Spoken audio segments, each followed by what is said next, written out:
গল্পকথন কালবৈশাখীর আসরে ফিরে এলাম আরেকটি গল্প নিয়ে।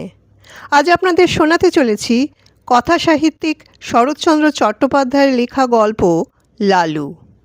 এটি প্রকাশিত হয় 1938 খ্রিস্টাব্দের এপ্রিল মাসে, তাঁর মৃত্যুর পরে। তাঁর মৃত্যু হয় 16ই জানুয়ারি 1938-এ।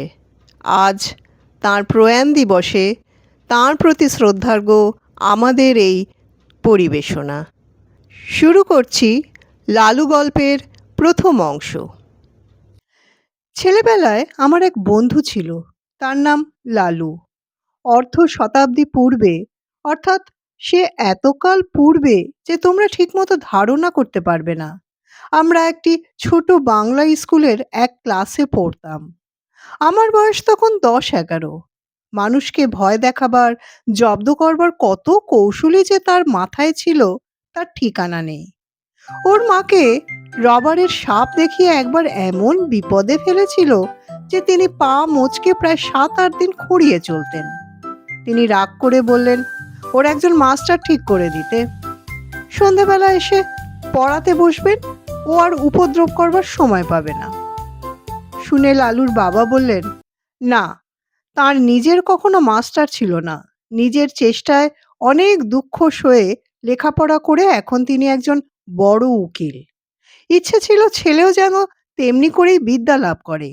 কিন্তু শর্ত হলো এই যে, যেবার লালু ক্লাসের পরীক্ষায় প্রথম না হতে পারবে, তখন থেকে থাকবে ওর বাড়িতে পড়ানোর টিউটার।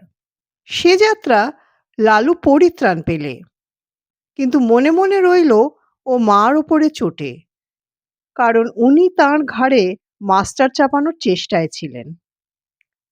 সে জানতো বাড়িতে মাস্টার ডেকে আনা আর পুলিশ ডেকে আনা সমান।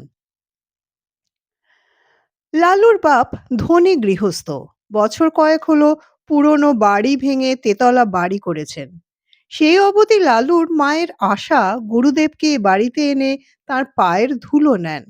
কিন্তু তিনি বৃদ্ধ, ফরিদপুর থেকে এত দূরে আসতে রাজি হন না। কিন্তু এইবার সেই সুযোগ ঘটেছে। স্মৃতিরত্ন সূর্যগ্রহণ উপলক্ষে কাশী এসেছেন। সেখান থেকে লিখে পাঠিয়েছেন ফেরবার পথে নন্দরানীকে আশীর্বাদ করে যাবেন। লালুর মার আনন্দ ধরে না, উদ্যোগ আয়োজনে ব্যস্ত। এতদিনে মনস্কামনা সিদ্ধ হবে, গুরুদেবের পায়ের ধুলো পড়বে, বাড়িটা পবিত্র হয়ে যাবে। নিচের বড় ঘরটা থেকে আসবাবপত্র সরানো হলো, নতুন ফিতের খাট, নতুন শয্যা তৈরি হয়ে এলো। গুরুদেব শোবেন। এই ঘরেরই এক কোণে তাঁর পুজো আহ্নিকের জায়গা হলো, কারণ তেতলার ঠাকুর ঘরে উঠতে নামতে তাঁর কষ্ট হবে। দিন কয়েক পরে গুরুদেব এসে উপস্থিত হলেন। কিন্তু কি দুর্যোগ! আকাশ ছেয়ে কালো মেঘের ঘটা। যেমন ঝড় তেমনি বৃষ্টি, তার আর বিরাম নেই। এদিকে মিষ্টান্নাদি তৈরি করতে, ফল ফুল সাজাতে লালুর মা নিঃশ্বাস নেবার সময় পান না। তারই মধ্যে স্বহস্তে ঝেড়ে ঝুড়ে মশারি গুঁজে দিয়ে বিছানা করে গেলেন। নানা কথাবার্তায় রাত হয়ে গেল। পথশ্রমে ক্লান্ত গুরুদেব আহারাদি সেরে শয্যা গ্রহণ করলেন। চাকর বাকর ছুটি পেলে। সুকোমল শয্যার পারিপাট্যে প্রসন্ন গুরুদেব মনে মনে নন্দরানীকে আশীর্বাদ করলেন। কিন্তু গভীর রাতে অকস্মাৎ তাঁর ঘুম ভেঙে গেল। ছাদ চুইয়ে মশারি ফুঁড়ে তাঁর সুপারিপুষ্ট পেটের উপর জল পড়ছে। উহ, কি ঠান্ডা সে জল! শশব্যস্তে বিছানার বাইরে এসে পেটটা মুছে ফেললেন। বললেন, নতুন বাড়ি করলেন নন্দরানী, কিন্তু পশ্চিমের কড়া রোদে ছাদটা এর মধ্যে ফেটেছে দেখছি। ফিতের খাট ভারী নয়। মশারি শুদ্ধ সেটা ঘরের আর এক ধারে টেনে নিয়ে গিয়ে আবার শুয়ে পড়লেন। কিন্তু আধ মিনিটের বেশি নয়, চোখ দুটি সবে বুজেছেন, অমনি দু চার ফোঁটা তেমনি ঠান্ডা জল টপ টপ টপ টপ করে পেটের ঠিক সেই স্থানটির উপর ঝরে পড়ল। স্মৃতিরত্ন আবার উঠলেন, আবার খাট টেনে অন্য ধারে নিয়ে গেলেন। বললেন, ইহ, ছাদটা দেখছি এ কোণ থেকে ও কোণ পর্যন্ত ফেটে গেছে। আবার শুলেন। আবার পেটের উপর জল ঝরে পড়ল। আবার উঠে পেটের জল মুছে খাটটা টেনে নিয়ে আর এক ধারে গেলেন। কিন্তু শোবা মাত্রই তেমনি জলের ফোঁটা। আবার টেনে নিয়ে আরেক ধারে গেলেন, কিন্তু সেখানেও তেমনি। এবার দেখলেন বিছানাটাও ভিজেছে, শোবার জো নেই। স্মৃতিরত্ন বিপদে পড়লেন। বুড়ো মানুষ, অজানা জায়গায় দৌড় খুলে বাইরে যেতেও ভয় করে, আবার থাকাও বিপজ্জনক। কি জানি, ফাটা ছাদ ভেঙে হঠাৎ যদি মাথায় পড়ে। ভয় ভয় দৌড় খুলে বারান্দায় এলেন। সেখানে লণ্ঠন একটা জ্বলছে বটে, কিন্তু কেউ কোথাও নেই, ঘোর অন্ধকার। যেমন বৃষ্টি তেমনি ঝোড়ো হাওয়া। দাঁড়াবার জো কি? কোথায় চাকর বাকর, কোন ঘরে শোয়ে তারা কিছুই জানেন না তিনি। চেঁচিয়ে ডাকলেন, কিন্তু কারো সাড়া মিলল না। একধারে একটা বেঞ্চি ছিল, লালুর বাবার গরিব মক্কেল যারা, তারাই এসে বসে। গুরুদেব অগত্যা তাতেই বসলেন। আত্মমর্যাদার যথেষ্ট লাঘব হলো। অন্তরে অনুভব করলেন, কিন্তু উপায় কি? উত্তরে বাতাসে বৃষ্টির ছাঁটে আমেজ রয়েছে, শীতে গা শিরশির করে।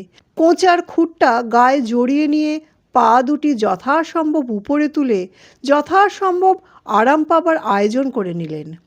নানাবিধ শ্রান্তি ও দুর্বিপাকে দেহ অবশ, মন তিক্ত, ঘুমে চোখের পাতা ভারাতুর। অনভ্যস্ত গুরুভোজন ও রাত্রি জাগরণে দু একটা অম্ল উদ্গারের আভাস দিলে উদ্বেগের অবধি অবধি রইল না। হঠাৎ এমনি সময় অভাবনীয় নতুন উপদ্রব। পশ্চিমের বড় বড় মশা দুই কানের পাশে এসে গান জুড়ে দিলে। চোখের পাতা প্রথমে সাড়া দিতে চায় না, কিন্তু মন শঙ্কায় পরিপূর্ণ হয়ে গেল। কি জানি এরা সংখ্যায় কত? মাত্র মিনিট দুই অনিশ্চিত নিশ্চিত হলো। গুরুদেব বুঝলেন সংখ্যায় এরা অগণিত। সেই বাহিনীকে উপেক্ষা করে বিশ্বে এমন বীরপুরুষ কেউ নেই। যেমন তার জুলুনি তেমনি তার চুলকুনি।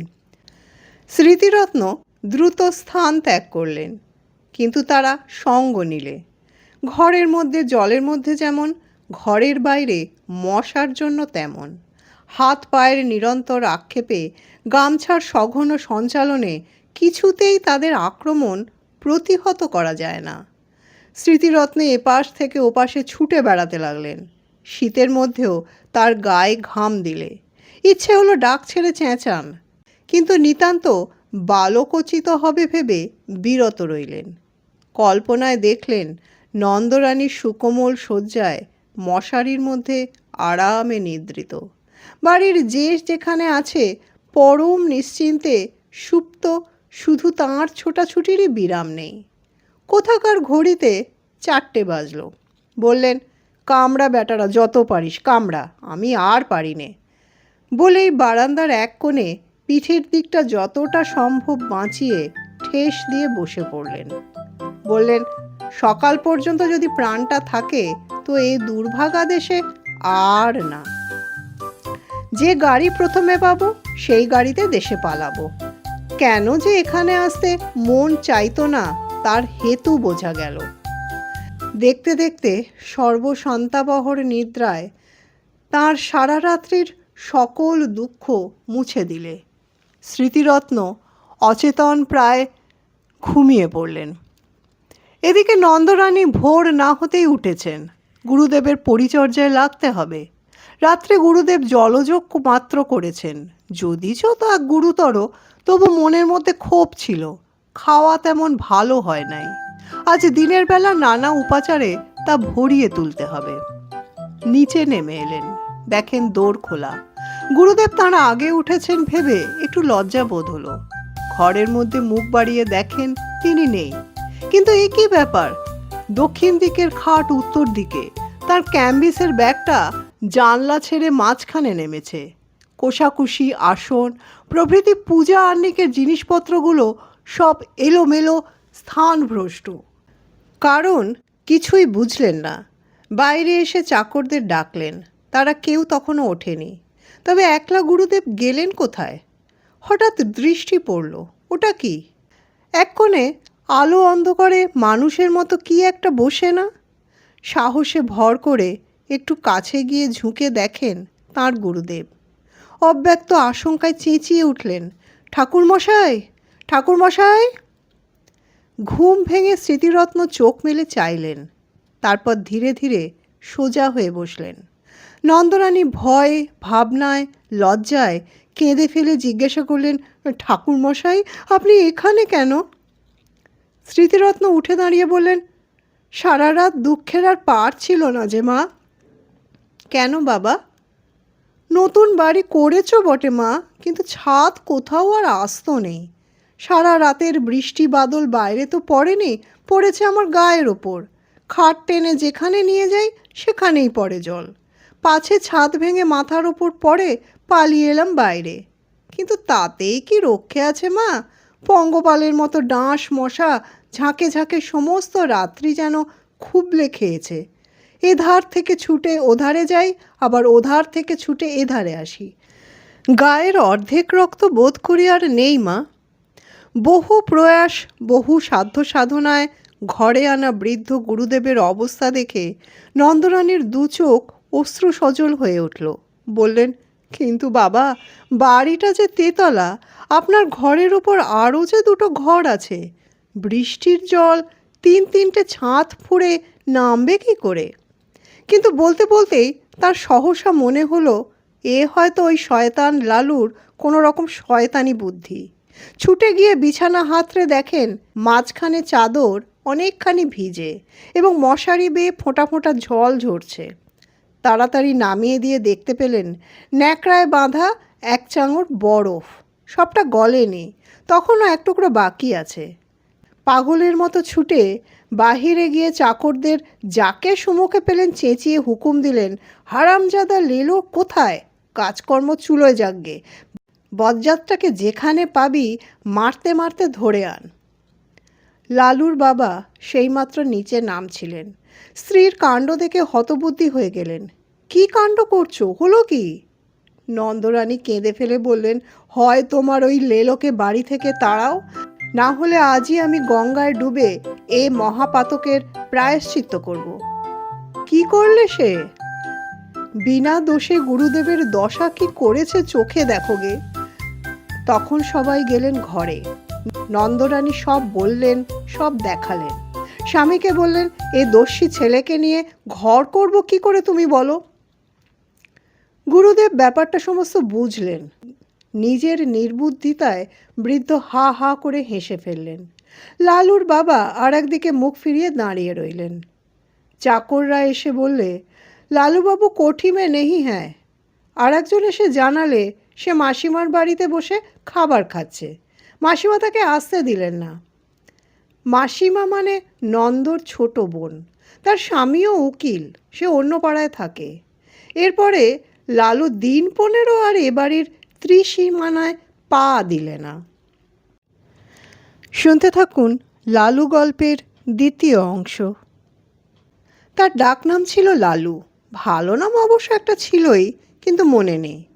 জানো বোধহয় হিন্দিতে লাল শব্দটার অর্থ হচ্ছে প্রিয়। এ নাম কে তারে দিয়েছিল জানি নে, কিন্তু মানুষের সঙ্গে নামের এমন সঙ্গতি কদাচিৎ মেলে।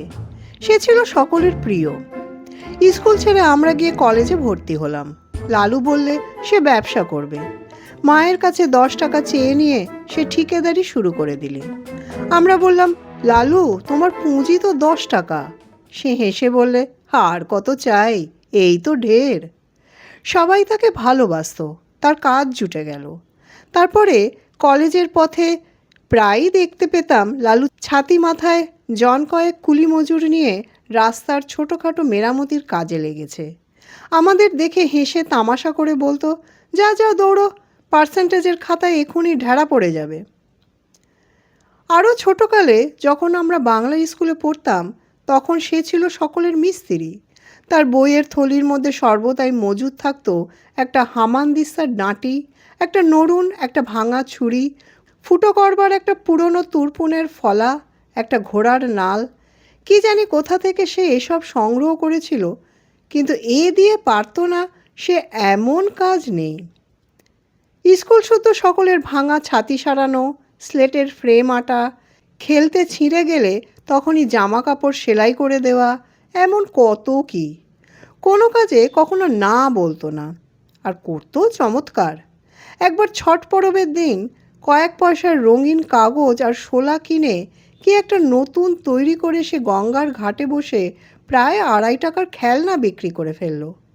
তার থেকে আমাদের পেট ভরে চিনেবাদাম ভাজা খাইয়ে দিলে। বছরের পর বছর যায়, সকলে বড় হয়ে উঠলাম। জিমন্যাস্টিক্সের আখড়ায় লালুর সমকক্ষ কেউ ছিল না।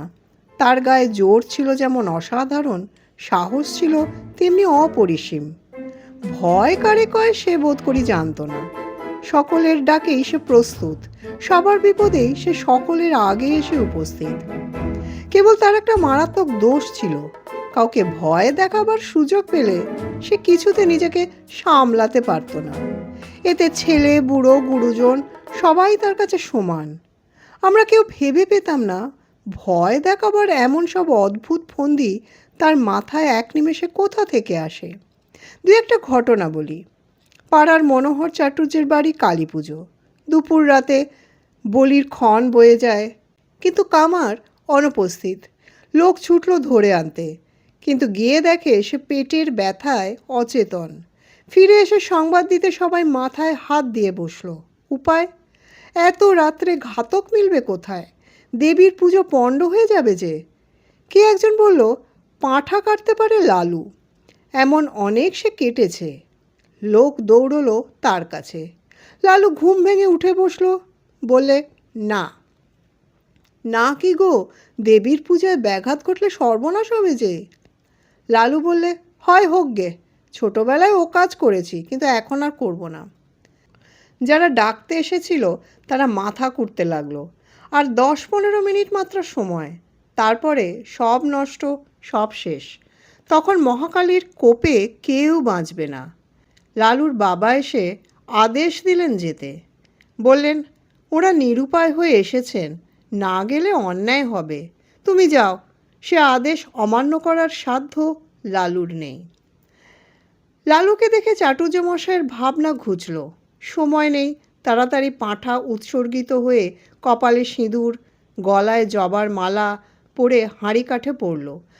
বাড়ি শুদ্ধ সকলের মা মা রবের প্রচণ্ড চিৎকারে নিরুপায় নিরীহ জীবের শেষ আর্তকণ্ঠ কোথায় ডুবে গেল। লালুর হাতের খড়গ নিমিষে ঊর্ধ্বত্বিত হয়েই সজোরে নামল। তারপরে বলির ছিন্ন কণ্ঠ থেকে রক্তের ফোয়ারা কালো মাটি রাঙা করে দিল। লালু ক্ষণকাল চোখ বুজে রইল।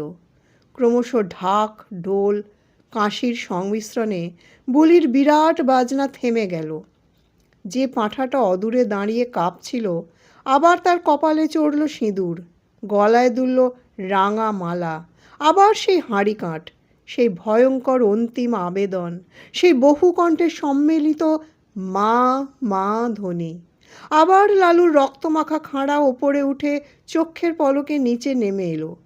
পশু দ্বিখণ্ডিত দেহটা ভূমিতলে বার কয়েক হাত পা আছড়ে কি জানি কাকে শেষ নালিশ জানিয়ে স্থির হলো। তার কাটা গলায় রক্তধারা রাঙামাটি আরো খানিকটা রাঙিয়ে দিল। ঢুলিরা উন্মাদের মতো ঢোল বাজাচ্ছে। উঠানে ভিড় করে দাঁড়িয়ে বহু লোকের বহু প্রকারের কোলাহল। সুমুখের বারান্দায় কার্পেটের আসনে বসে মনোহর চাটুর্যে মুদ্রিত নেত্রে ইষ্ট নাম জপে রত। অকস্মাৎ লালু ভয়ঙ্কর একটা হুঙ্কার দিয়ে উঠল। সমস্ত শব্দ সারা গেল থেমে। সবাই বিস্ময়ে স্তব্ধ। এ আবার কি? লালুর অসম্ভব বিস্ফারিত চোখের তারা দুটো যেন ঘুরছে। চেঁচিয়ে বললে, আর পাঁঠা কই? বাড়ির কে একজন ভয় ভয় জবাব দিলে, আর তো পাঁঠা নেই, আমাদের শুধু দুটো করেই বলি হয়। লালু তার হাতের রক্তমাখা খাঁড়াটা মাথার উপরে বার দুই ঘুরিয়ে ভীষণ কর্কশ কণ্ঠে গর্জন করে উঠল, নেই পাঁঠা? সে হবে না, আমার খুন চেপে গেছে। দাও পাঁঠা, নইলে আজ আমি যাকে পাবো ধরে নরবলি দেব। মা মা, জয় কালী! বলেই একটা মস্ত লাফ দিয়ে সে হাঁড়ি কাঠের এদিক থেকে ওদিক গিয়ে পড়ল। তার হাড়ের খাঁড়া তখন বনবন করে ঘুরছে। তখন যে কাণ্ড ঘটল ভাষায় বর্ণনা করা যায় না। সবাই একসঙ্গে ছুটল সদর দরজার দিকে, পাছে লালু ধরে ফেলে। পালাবার চেষ্টায় বিষম ঠেলাঠেলি হুড়ুমুড়িতে সেখানে যেন দুঃখযোগ্য ব্যাপার বেঁধে গেল।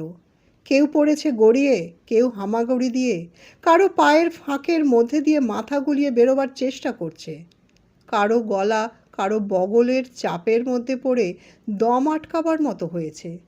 একজন আর একজনের ঘাড়ের উপর দিয়ে পালাবার চেষ্টায় ভিড়ের মধ্যে মুখ থুবড়ে পড়েছে। কিন্তু এসব মাত্র মুহূর্তের জন্যে, তারপরে সমস্ত ফাঁকা। লালু গর্জে উঠল, মনোহর চাটুর্যে কই? পুরুত গেল কোথায়? পুরুত রোগা লোক, সে গণ্ডগোলের সুযোগে আগেই গিয়ে লুকিয়েছে প্রতিমার আড়ালে। গুরুদেব কুশাসনে বসে চণ্ডীপাঠ করছিলেন। তাড়াতাড়ি উঠে ঠাকুর দালানের একটা মোটা থামের পিছনে গা ঢাকা দিয়েছেন। কিন্তু বিপুলায়তন দেহ নিয়ে মনোহরের পক্ষে ছোটাছুটি করা কঠিন। লালু এগিয়ে গিয়ে বাঁ হাতে তার একটা হাত চেপে ধরলে, বললে, চলো, হাড়ি কাটে গিয়ে গলা দেবে। একে তার বজ্র মুষ্টি, তাতে ডান হাতে খাঁড়া। ভয়ে চাটুর্যের প্রাণ উড়ে গেল। কাঁদো কাঁদো গলায় মিনতি করতে লাগলেন, লালু, স্থির হয়েছে দেখো, আমি পাঁঠা নই, মানুষ। আমি সম্পর্কে তোমার জ্যাঠামশাই হই বাবা, তোমার বাবা আমার ছোট ভাইয়ের মতো। সে জানি নে, আমার খুন চেপেছে, চলো তোমাকে বলি দেব, মায়ের আদেশ। চাটুর্য ডুকরে কেঁদে উঠলেন, না বাবা, মায়ের আদেশ নয়, কখনো নয়, মা যে জগৎ জননী। লালু বললে, জগৎ জননী, সে জ্ঞান আছে তোমার? আর দেবে পাঁঠা বলি? ডেকে পাঠাবে আমাকে পাঁঠা কাটতে? বলো। চাটুর্যে কাঁদতে কাঁদতে বললেন, কোনোদিন নয় বাবা, আর কোনোদিন নয়, মায়ের সুমুখে ৩ সত্যি করছি, আজ থেকে আমার বাড়িতে বলি বন্ধ। ঠিক তো? ঠিক বাবা, ঠিক। আর কখনো না। আমার হাতটা ছেড়ে দাও বাবা, একবার পায়খানায় যাব। লালু হাত ছেড়ে দিয়ে বললে, আচ্ছা যাও, তোমাকে ছেড়ে দিলাম, কিন্তু পুরুত পালালো কোথায়? গুরুদেব, সে কই?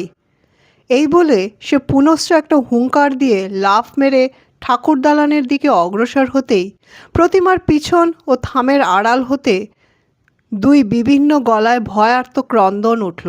সরু ও মোটায় মিলিয়ে সে শব্দ এমন অদ্ভুত ও হাস্যকর যে লালু নিজেকে আর সামলাতে পারলে না। হা হা করে হেসে উঠে দুম করে মাটিতে খাঁড়াটা ফেলে দিয়ে এক দৌড়ে বাড়ি ছেড়ে পালালে। তখন কারো বুঝতে বাকি রইল না যে খুন চাপাটাপা সব মিথ্যে, সব তার চালাকি। লালু শয়তানি করে এতক্ষণ সবাইকে ভয় দেখাচ্ছিল। মিনিট ৫-এর মধ্যে যে যেখানে পালিয়েছিল ফিরে এসে জুটল। ঠাকুরের পুজো তখনও বাকি, তাতে যথেষ্ট বিঘ্ন ঘটেছে এবং মহা হইচই কলরবের মধ্যে চাটুর্যে মশাই সকলের সম্মুখে বারবার প্রতিজ্ঞা করতে লাগলেন, ওই বজ্জাত ছোঁড়াটাকে যদি না কাল সকালেই ওর বাপকে দিয়ে ৫০ ঘা জুতো খাওয়াই, তো আমার নামই মনোহর চাটুর্যে নয়। কিন্তু জুতো তাকে খেতে হয়নি। ভোরে উঠেই সে যে কোথায় পালালো, ৭-৮ দিন কেউ তার খোঁজ পেলে না। দিন ৭ পরে একদিন অন্ধকারে লুকিয়ে মনোহর চাটুর্যের বাড়িতে ঢুকে তাঁর ক্ষমা ও পায়ের ধুলো নিয়ে সে যাত্রা বাপের ক্রোধ থেকে নিস্তার পেলে।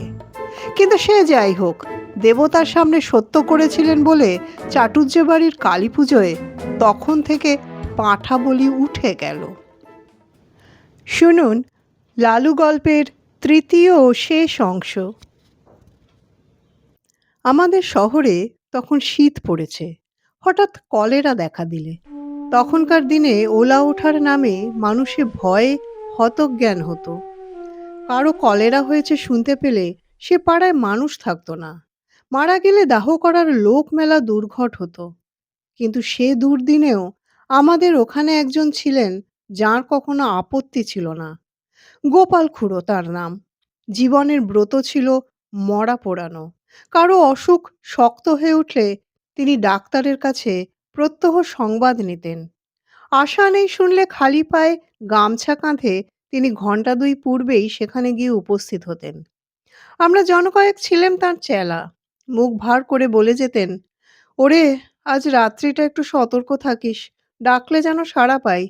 রাজদ্বারে শ্মশানে শাস্ত্রবাক্য মনে আছে তো? আগে আছে বই কি, আপনি ডাক দিলেই গামছা সমেত বেরিয়ে পড়ব। বেশ বেশ, এই তো চাই। এর চেয়ে পুণ্যকর্ম সংসারে নেই। আমাদের দলের মধ্যে ছিল লালুও একজন। ঠিকাদারির কাজে বাইরে না গেলে সে কখনো না বলতো না। সেদিন সন্ধ্যাবেলা বিষণ্ণ মুখে ঘুরে এসে বললেন, বিষ্টু পণ্ডিতের পরিবারটা বুঝি রক্ষে পেলে না। সবাই চমকে উঠলাম। অতি গরিব বিষ্টু ভট্টাচার্যের কাছে বাংলা স্কুলে আমরা ছেলেবেলায় পড়েছিলাম। নিজে সে চিররুগ্ন ও চিরদিন স্ত্রীর প্রতি একান্ত নির্ভরশীল। জগতে আপনার বলতে কেউ নেই। তার মতো নিরীহ অসহায় মানুষ সংসারে আমি দেখিনি। রাত্রি আন্দাজ ৮টা। দড়ির খাটে বিছানা সমেত পণ্ডিত গৃহিণীকে আমরা ঘর থেকে উঠানে নামালাম।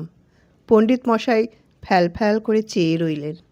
সংসারে কোনো কিছুর সঙ্গে সে চাহনির তুলনা হয় না, এবং সে একবার দেখলে সারা জীবনে ভোলা যায় না।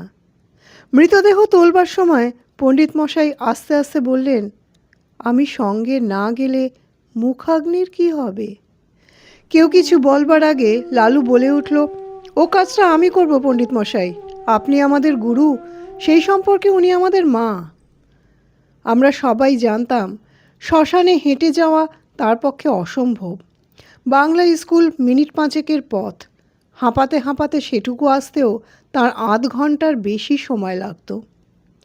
পণ্ডিত মশাই একটু চুপ করে থেকে বললেন, নিয়ে যাবার সময় ওর মাথায় একটু সিঁদুর পরিয়ে দিবি নি লালু? নিশ্চয়ই দেব পণ্ডিত মশাই, নিশ্চয়ই দেব, বলে এক লাফে সে ঘরে ঢুকে কৌটো বার করে আনলে ও যত সিঁদুর ছিল সমস্তটা মাথায় ঢেলে দিলে।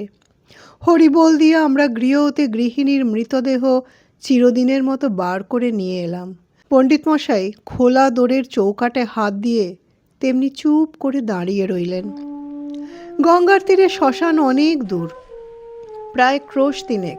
সেখানে পৌঁছে যখন আমরা সব নামালাম তখন রাত 2টো। লালু খাট ছুঁয়ে মাটিতে পা ছড়িয়ে বসল। কেউ কেউ যেখানে সেখানে শ্রান্তিতে চিত হয়ে শুয়ে পড়ল। শুক্লা দ্বাদশীর পরিস্ফুট জ্যোৎস্নায় বালুময় বহুদূর বিস্তৃত শ্মশান অত্যন্ত জনহীন। গঙ্গার ওপার থেকে কনকনে উত্তরে হাওয়ার জলে ঢেউ উঠেছে। তার কোনো কোনোটা লালুর পায়ের প্রায় নিচে পর্যন্ত আছাড় খেয়ে খেয়ে পড়ছে। শহর থেকে গরুর গাড়িতে পোড়াবার কাঠ আসে, কি জানি সে কতক্ষণে পৌঁছবে। আধক্রোশ দূরে পথের ধারে ডোমেদের বাড়ি। আসার সময় আমরা তাদের হাঁক দিয়ে এসেছি, তাদের আসতেই বা না জানি কত দেরি। সহসা গঙ্গার ওপারে দিগন্তে একটা গাঢ় কালো মেঘ উঠে প্রবল উত্তরে হাওয়ায় হু হু করে সেটা এপারে ছুটে আসতে লাগলো। গোপাল খুড়ো সভয়ে বললেন, লক্ষণ ভালো ঠেকছে না রে, বৃষ্টি হতে পারে। এই শীতে জলে ভিজলে আর রক্ষে থাকবে না। কাছে আশ্রয় কোথাও নেই, একটা বড় গাছ পর্যন্ত না। কতকটা দূরে ঠাকুরবাড়ির আমবাগানে মালীদের ঘর আছে বটে, কিন্তু অতখানি ছোটা তো সহজ নয়। দেখতে দেখতে আকাশ গেল ছেয়ে, চাঁদের আলো ডুবলো অন্ধকারে। ওপার থেকে বৃষ্টিধারার শোঁ শোঁ শব্দ এলো কানে। ক্রমশ সেটা নিকটতর হয়ে উঠল। আগাম 2-10 ফোঁটা সকলেরই গায়ে এসে পড়ল তীরের মতো। কি করি ভাবতে ভাবতেই মুষলধারে বৃষ্টি নেমে এলো। মরা রইল পড়ে। প্রাণ বাঁচাতে কে যে কোথায় ছুট দিলে তার ঠিক ঠিকানা নাই। জল থামলে ঘণ্টাখানেক পরে একে একে সবাই ফিরে এলাম। মেঘ গেছে কেটে, চাঁদের আলো ফুটেছে দিনের মতো। ইতিমধ্যে গরুর গাড়ি এসে পৌঁছেছে।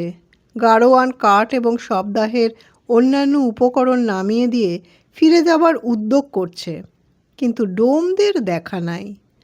গোপাল খুড়ো বললেন, ও বেটারা ওই রকম, শীতে ঘর থেকে বেরোতে চায় না। মণি বললে, কিন্তু লালু এখনো ফিরল না কেন? সে বলেছিল মুখে আগুন দেবে, ভয় বাড়ি পালালো না তো? খুড়ো লালুর উদ্দেশ্যে রাগ করে বললেন, ওটা ওই রকমই, যদি এতই ভয় মরা ছুঁয়ে বসতে গেলি কেন? আমি হলে বজ্রাঘাত হলেও মরা ছেড়ে যেতাম না। ছেড়ে গেলে কি হয় খুড়ো? কি হয়? কত কি। শ্মশান ভূমি কি না? শ্মশানে একলা বসে থাকতে আপনার ভয় করতো না? ভয়? আমার? অন্তত 1000টা মরা পুড়িয়েছি জানিস? এরপরে মণি আর কথা কইতে পারলে না, কারণ সত্যিই খুড়োর গর্ব করা সাজে। শ্মশানে গোটা 2 কোদাল পড়েছিল। খুড়ো তার একটা তুলে নিয়ে বললে, আমি চুলোটা কেটে ফেলি, তোরা হাতাহাতি করে কাঠগুলো নিচে নামিয়ে ফেল। খুড়ো চুলি কাটছেন, আমরা কাঠ নামিয়ে আনছি। নড়ু বললে, আচ্ছা, মরাটা ফুলে যেন 2 গুণ হয়েছে না? খুড়ো কোনো দিকে না তাকিয়ে জবাব দিলেন, ফুলবে না, লেপ কাঁথা সব জলে ভিজেছে যে। কিন্তু তুলো জলে ভিজলে তো চুপসে ছোট হয়ে যাবে খুড়ো, ফুলবে না তো। খুড়ো রাগ করে উঠলেন, তোর ভারী বুদ্ধি, যা করছিস কর। কাঠ বহা প্রায় শেষ হয়ে এলো। নড়ুর দৃষ্টি ছিল বরাবর খাটের প্রতি। হঠাৎ সে থমকে দাঁড়িয়ে বললে, খুড়ো, মরা যেন নড়ে উঠল। খুড়োর হাতের কাজ শেষ হয়েছিল। কোদালটা ছুঁড়ে ফেলে দিয়ে বললেন, তোর মতো ভীতু মানুষ আমি কখনো তো দেখিনি নড়ু। তুই আসিস কেন এসব কাজে? যা বাকি কাঠগুলো আন, আমি চিতাটা সাজিয়ে ফেলি, গাধা গোতাকার। আবার মিনিট 2 গেল। এবার মণি হঠাৎ চমকে উঠে 5-7 পা পিছিয়ে দাঁড়িয়ে সবাই বলল, না খুড়ো, গতিক ভালো ঠেকছে না, সত্যি মরাটা যেন নড়ে উঠল। খুড়ো এবারে হা হা করে হেসে বললেন, ছোড়ার দল, তোরা ভয় দেখাবি আমাকে, যে 1000-এর উপর মরা পুড়িয়েছে তাকে? নড়ু বলল, ওই দেখুন আবার নড়ছে। খুড়ো বললেন, হ্যাঁ নড়ছে, ভূত হয়ে তোকে খাবে বলে। মুখের কথাটা তাঁর শেষ হলো না। অকস্মাৎ লেপ কাঁথা জড়ানো মরা হাঁটু গেড়ে খাটের উপর বসে ভয়ঙ্কর বিশ্রী খোনা গলায় চেঁচিয়ে উঠল, না না না, নড়ুকে না, গোপালকে খাবো। ওরে বাবারে, আমরা সবাই মারলাম ঊর্ধ্বশ্বাসে দৌড়। গোপাল খুড়ের সম্মুখে ছিল কাঠের স্তূপ। তিনি উপরের দিকে আমাদের পিছনে ছুটতে না পেরে ঝাঁপিয়ে গিয়ে পড়লেন গঙ্গার জলে। সেই কনকনে ঠান্ডা এক বুক জলে দাঁড়িয়ে চেঁচাতে লাগলেন, বাবা গো, গেছি গো, ভূতে খেয়ে ফেললো গো, রাম রাম রাম।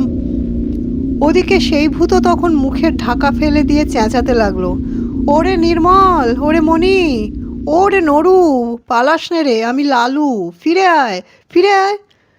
লালুর কণ্ঠস্বর আমাদের কানে পৌঁছলো। নিজেদের নির্বুদ্ধিতায় অত্যন্ত লজ্জা পেয়ে সবাই ফিরে এলাম। লালু তাঁর পায়ের ধুলো নিয়ে সলজ্জে বললে, সবাই জলের ভয়ে পালালো, কিন্তু আমি মরা ছেড়ে যেতে পারলাম না, তাই লেপের মধ্যে গিয়ে ঢুকে পড়েছিলাম। খুড়ো বললে, বেশ করেছিস বাবা, খাসা বুদ্ধি করেছিস। এখন যাও, ভালো করে গঙ্গা মাটি মেখে চান করোগে।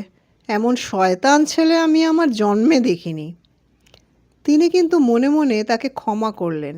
বুঝলেন, এত বড় ভয়শূন্যতা তাঁর পক্ষেও অসম্ভব। এই রাতে একাকী শ্মশানে কলেরার মরা, কলেরার বিছানা, এসব সে গ্রাহ্যই করলে না। মুখে আগুন দেবার কথায় খুড়ো আপত্তি করলেন, না, সে হবে না, ওর মা শুনতে পেলে আর আমার মুখ দেখবেন না। সব দাহ সমাধা হলো। আমরা গঙ্গায় স্নান সেরে যখন বাড়ি ফিরলাম, তখন সেই মাত্র সূর্যোদয় হয়েছে।